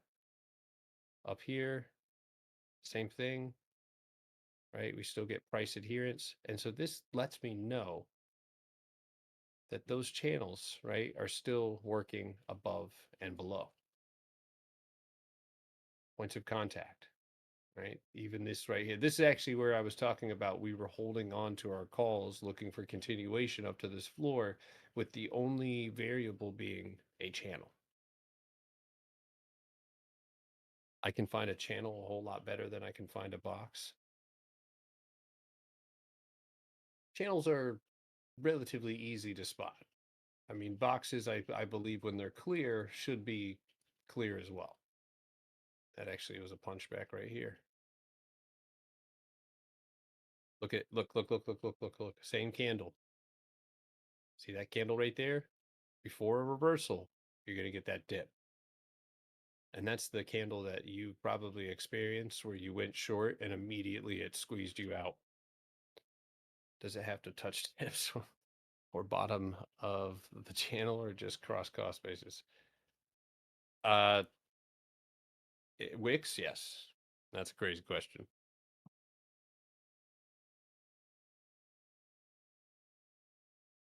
So is everybody kind of following me here as far as these channels are concerned? Trend and the waves.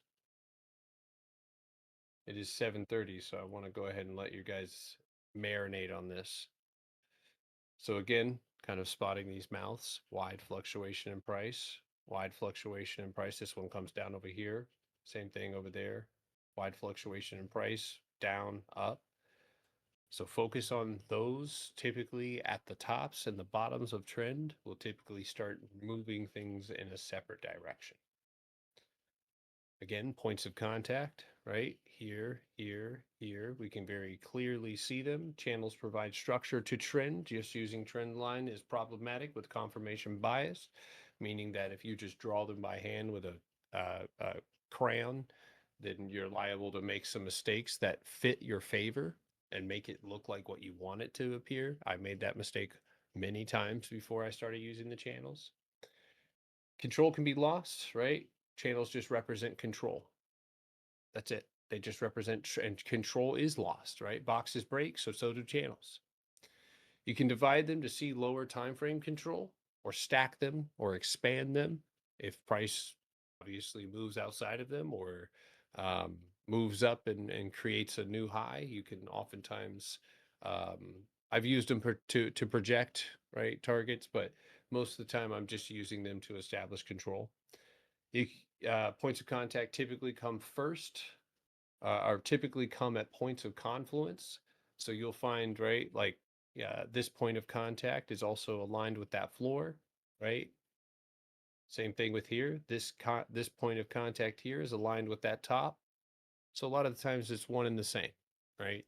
And this is good because oftentimes those confluences are where your strongest targets lie. The first point of contact after the mouth can give clues as far as where trend will go and allow you to make projections, which is eh, something I do, especially when we're running into empty space or we've been consolidating for a while. It can points of con. Does it say contract? It does say contract, doesn't it? Yeah, it does. Look at that. Points of contract. Tomato, tomato? No, I'm just kidding. I'll fix that one after. Um, sorry about that. I be typing fast. All right. So this is what I want to discuss really quickly, and then we'll go ahead and we'll call it a night. All right. And Monday we're gonna pick up hot and heavy. Let you guys rest on the weekend. Uh, I want you guys to have your Friday night. So, all right. Now, trend and trend is okay. Well, we have the wide fluctuation in price. We now have a channel drawn, right? We can see that channel's applicable or shrunk, shrinkable, if you will, down to, control this little frame here.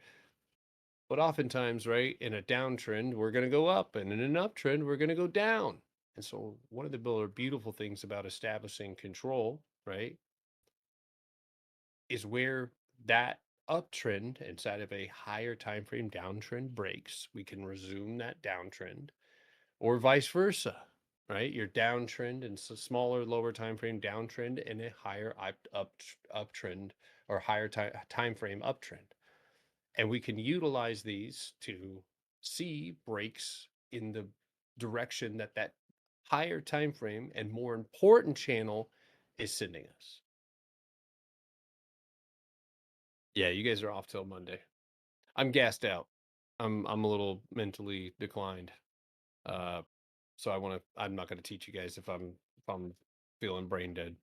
Also, my kids are really want me to take them out, so I gotta balance. I've hardly seen them this week, so but yeah, we're gonna take the weekend rest and then start that next week off, and we'll finish strong. Uh, I'll do a lot of exercises with you guys and more homework. And then it's just really going to be a free for all as far as questions and whatever it is you guys have, or even working through. Um, yeah, good. Where can I find the homework? In the chat. Why don't you just text me, dude?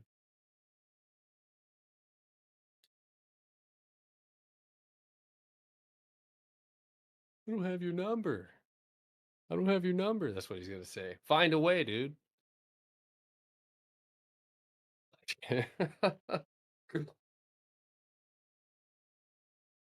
I miss you, Stelio. He said, fuck off. Jesus Christ, man. I love you, dude.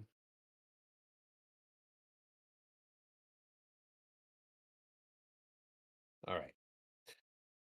This phenomenon appears all the way down to the 1 minute, right? Again, we don't always utilize those, but this in combination with our boxes, we can find more accurate targets. All right. We'll go ahead and close it out here. No, the homework is in there's a big bubble in the 2026 thing. You'll see the homework up at the top in a thread.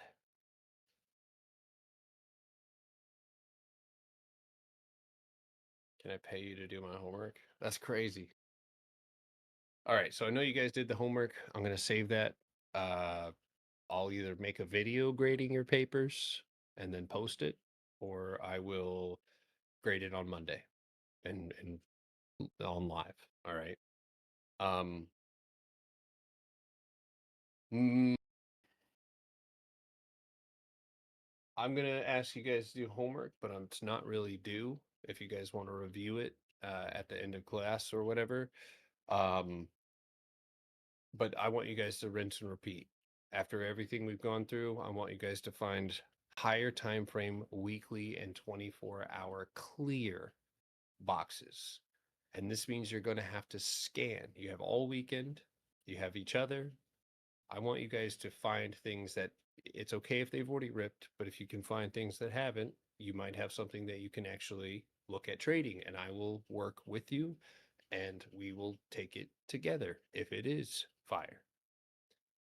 But what I really need you guys to do is focus on cleanliness, clean setups with empty space, because that is what you're training your brain to operate on.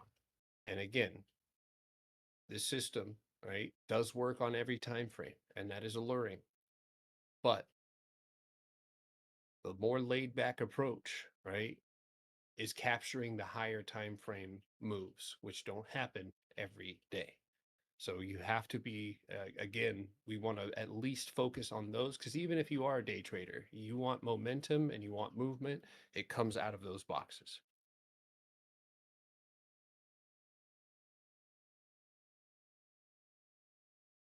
What is happening right now? Calm down. All right. Does anybody have any questions or anything like that they want to tag me in? Try not to cloud up the chat too much. Any questions about what we went over tonight?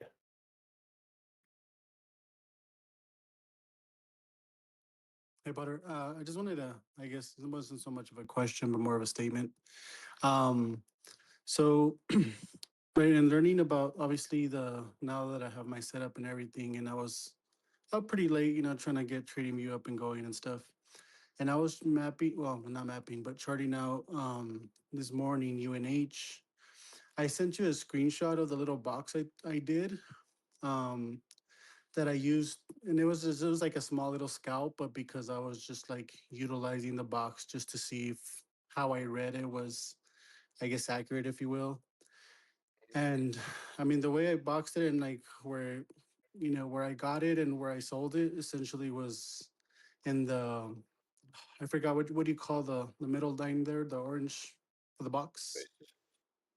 Yeah, the cost Cost basis? basis. Yeah, Right. so right there where I took it, that screenshot is I have bought it like right when it hit the bottom of the box and came back up, and I sold it a little later right before it got to cost basis because it kind of like tapped it a couple of times, and for me, like I said, it was just a quick scalp. I just did like two contracts of like $30, but I just wanted to see if like working with the box and stuff, but I don't know, it just seemed like it worked just for Where, that where, little. I mean, it did work, but where is this coming from? Um, that is from, well, when I did this box, it was like at the open.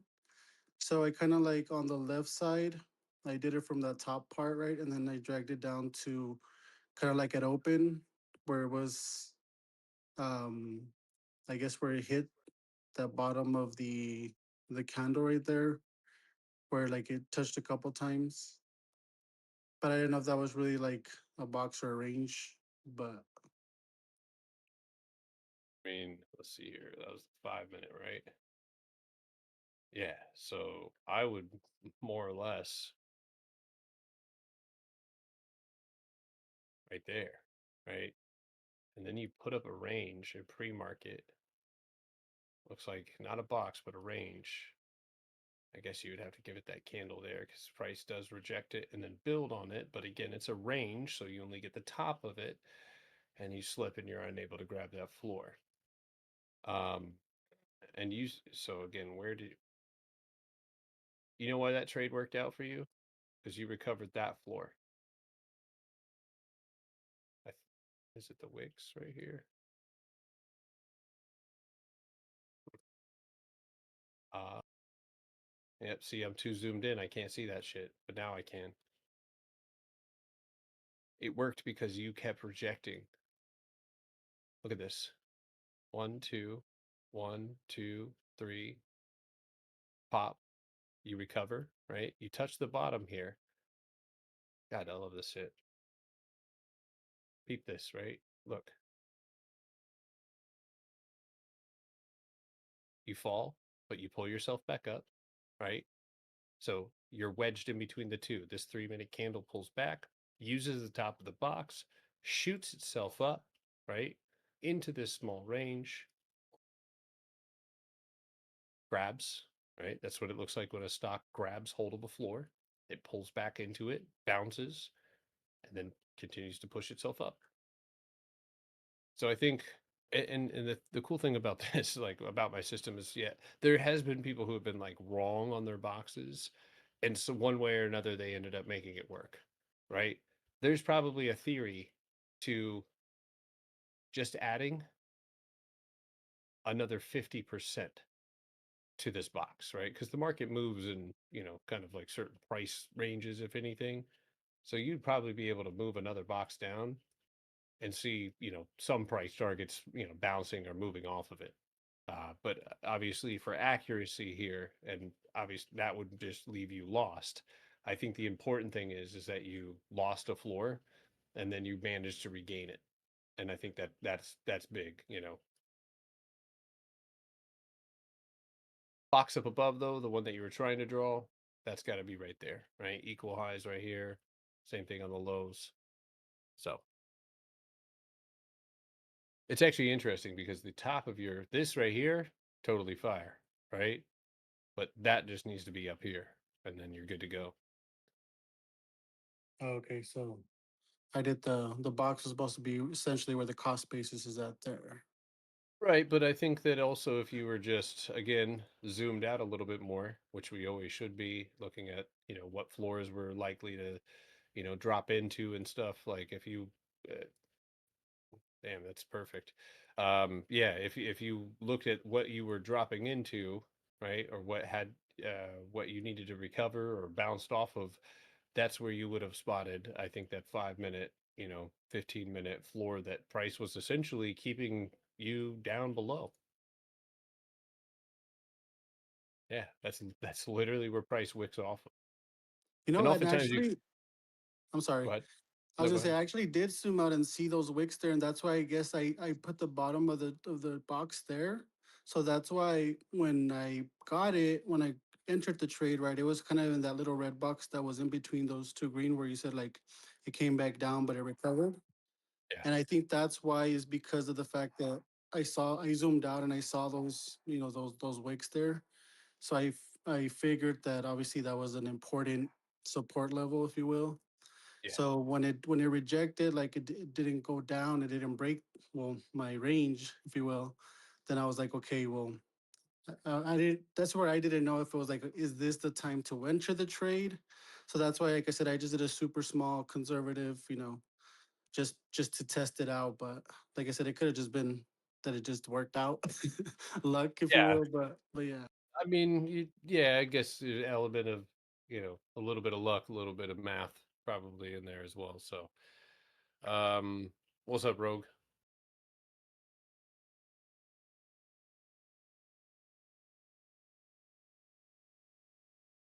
Raid, oof.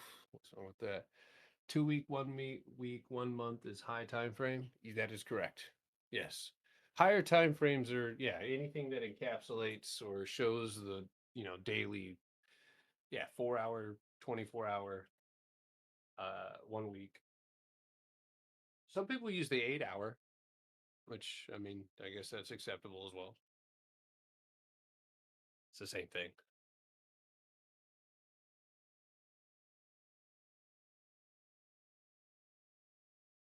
Okay. We'll take you guys' question real quick and then we'll go ahead and call it a night.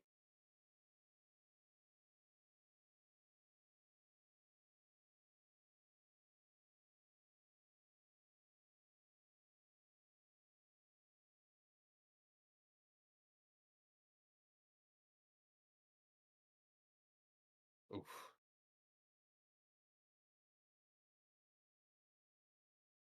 Two consecutive candles are considered one point of contact. Yeah, for the most part. Yeah. So like something like, even though that's not the same point, yeah, that would be considered. I mean, these are two separate bounces for sure, but yeah, if that candle's green right off of there, that would be consecutively one bounce. Because you're hitting it and then the next day you're bouncing, right? So it's like if there wasn't a day in between you. So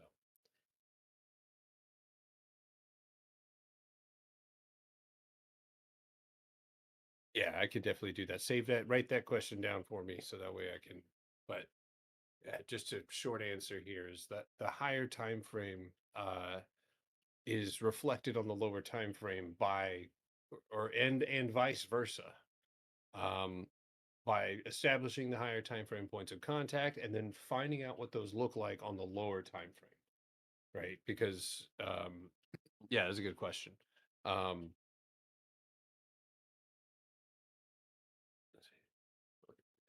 Higher time frame, reflected on the lower time- Okay, yeah. So I mean, yes, the higher time frame is going to create the overhead structure, um, and I mean is literally the wall that keeps lower time frame price tracked, right? So it gives you a cage, it gives you a price range for that day. um I mean, you probably saw that on IWM, right, last couple of days. I mean, just having this candle here, right, gives you a price range. So man, what a poo poo bounce. I wonder what we open. Man, I'm curious if we are really about to enter a bear market here. There's so much empty space on IWM.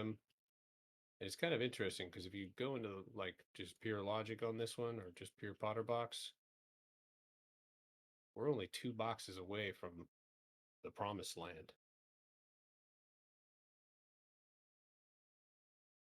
That right there, that 240 mark was promised to me 29 years ago. All right, guys, y'all have a wonderful evening. I'm gonna get some rest. Rest your brains, marinate on this information. And we'll go through your guys' homework on Monday, or I'll make a video on it. Um, but otherwise, good class. Obviously, just finishing the last one, but that's kind of how this class is going to go. So, all right, we're gonna get even juicier on Monday. I'll see you guys then. Peace.